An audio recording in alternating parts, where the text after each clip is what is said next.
Breakfast with Jeff Pulver. Hey, yes, this is a new edition of Breakfast with Jeff Pulver and Friends in Miami. These days I have a friend in Miami. It's Jeff Sass. So Jeff, I'm going to ask you a question. What's your favorite meal of the day? Breakfast?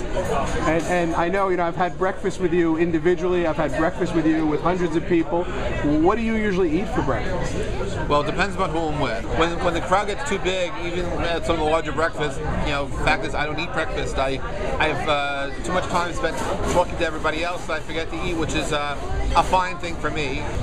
So Jeff, we met via Twitter almost 3 years ago. Wow, it's been a crazy 3 years. Yeah. Wow. So how have things changed? But everything's changed. I think that since we first were talking, Twitter was almost like a public but very private way to communicate amongst a selected group of people.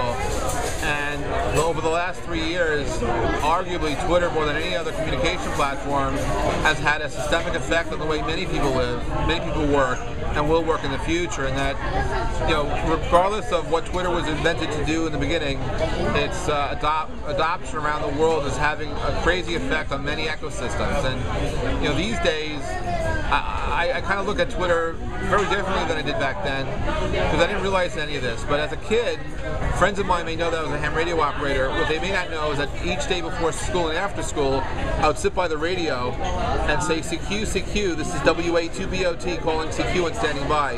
WA2BOT is the social media ID that the U.S. government, the Federal Communications Commission, gave to me when I was like 12 and a half. And by saying CQ, CQ, that says I am seeking you. If you remember ICQ, the IM product platform, that's how it got its name. And I used to like the ham radio because I would tune the dial and hear familiar voices, sometimes listen only, sometimes jump in and join a conversation. But I was there, and I felt at home just with that radio, just tuning around. On Twitter, it's a very similar experience for me. Each morning, instead of saying CQ, CQ, I say good morning. And regardless of where I am in the world, people respond. And when I'm listening, I look for familiar voices, and except I don't hear the voices, I see the words. I see the icons, I feel the people, I feel the presence. And for me, it's a very much communal feeling, and that all these years later, I'm still connecting with people wherever I may go, and that as time goes on, the number of people I may be connecting with is growing. But it has a more deeper, more subtle meaning to me in my life than ever before. And that at the end of the day, I realize that on Twitter, we're never alone. That on Twitter, that there's a human at the other end of that contact you have, and if you forget about that, you're losing out on a lot of things. And that when people commit to these platforms and understand the nuances, at any given moment, they can discover humanity and serendipity on Twitter, and that blows my mind. And that as while the world has gone flat, and there are billions of people on it, it feels very small and very connected when you're online. So 3 years later, it's I never would have believed or projected or felt that this is how Twitter would evolve, that it would change the face of business going forward. And it's not just Twitter, it's social media, it's the advent of hyper-communications and many other things. But yeah, Twitter has a lot to do with it. So Jeff, you often say that the next person you meet can change your life. Who have you met this year that's changed your life? Wow, that's heavy. Well, let's face it, you, Jeff, 3 years ago, you changed my life. And you were a dot that connected me to many other dots and sort of opened my mind to what's possible. Every time we sit down and have breakfast, I feel like a whole new set of potentials opening up in front of me, and that I just have to just listen, and I'm kind of like in that wow of the now of what's happening.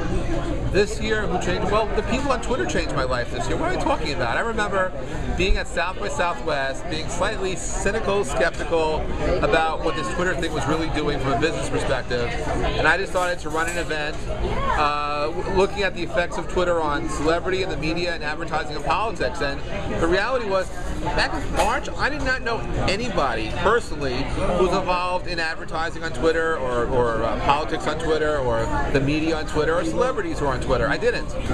But by simply going out and following, pursuing a dream, and listening to yourself and Kevin Slavin and a few others, the 140 Characters Conference was launched. And what I found out is that serendipity in life can exist, that So my life was affected by the friendliness and the openness of total strangers, and that what I've discovered is that if you have a dream for something, you can pursue it, and good things will happen. And that one of the most startling moments for me was back on June 15th, the day before the 140 in New York City.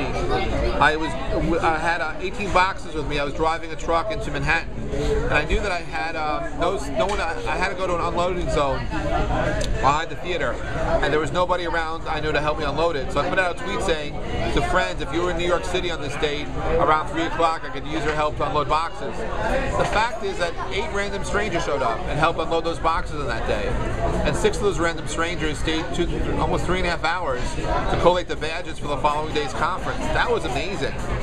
So, who's been affected by Twitter this year? Me.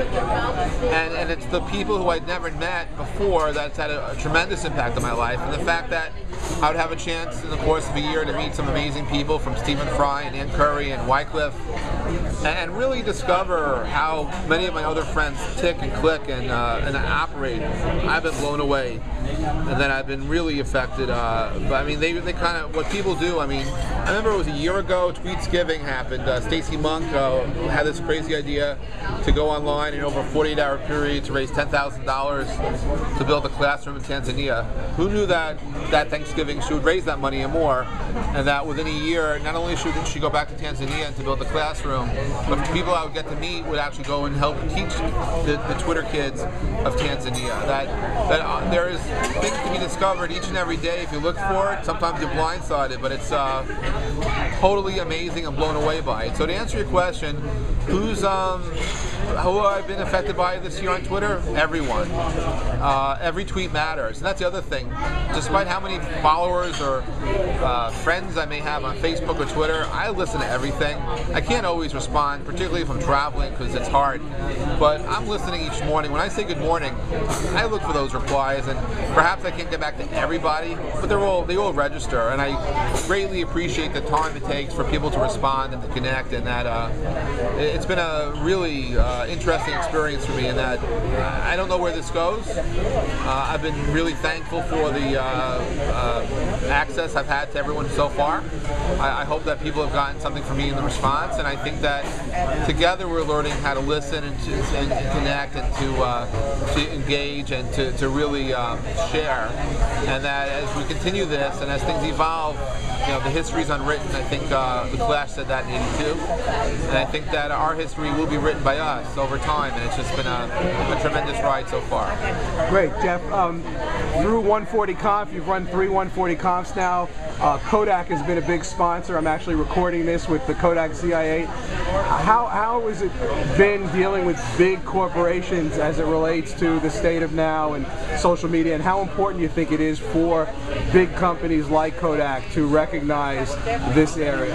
I think that the state of now is very relevant for big companies and small companies, and that Kodak, amongst others, has something very, very much in common with Twitter. If Twitter is about taking a moment and sharing it, what is Kodak for? Right? Kodak is here to help us capture and share life's moments. So for me, the serendipity of having Kodak as a sponsor has been that they're there because they get it. And I think other major brands across the world need to get it too, or they may not get business in the future, and maybe that's hard. But in real life, things are evolving very fast, and those who stay engaged have a better chance to be successful, particularly if their competitors are more engaged than they are. And listening is a very big key of this, and understanding how your brand is being perceived, understanding how your products are being used, and issues that people may be having who may not even call your customer support to complain, and they're just out there talking trash about you. If you have a chief listening officer or people assigned to care and nurture your brands online, you'll be a lot better off than if you're just operating in ignorance. And I think as we go forward in time, more and more companies will have to be committed to these platforms, not only because their competition will be here, because this is where they grow and live and get to stay engaged and connect with the communities that ultimately support their existence. So it's very big. And going into 2011, a year from now, I can't imagine any major brand that's not committed to these platforms who plan on being in business in the future. I think that the way we communicate socially has a direct effect on how we communicate in business, and those companies that get it early will have a competitive edge to those who don't. Well, it's been great talking to you now in this state of now, and I, for one, look forward to what's happening next. I look forward to living in the now with you there, Jeff.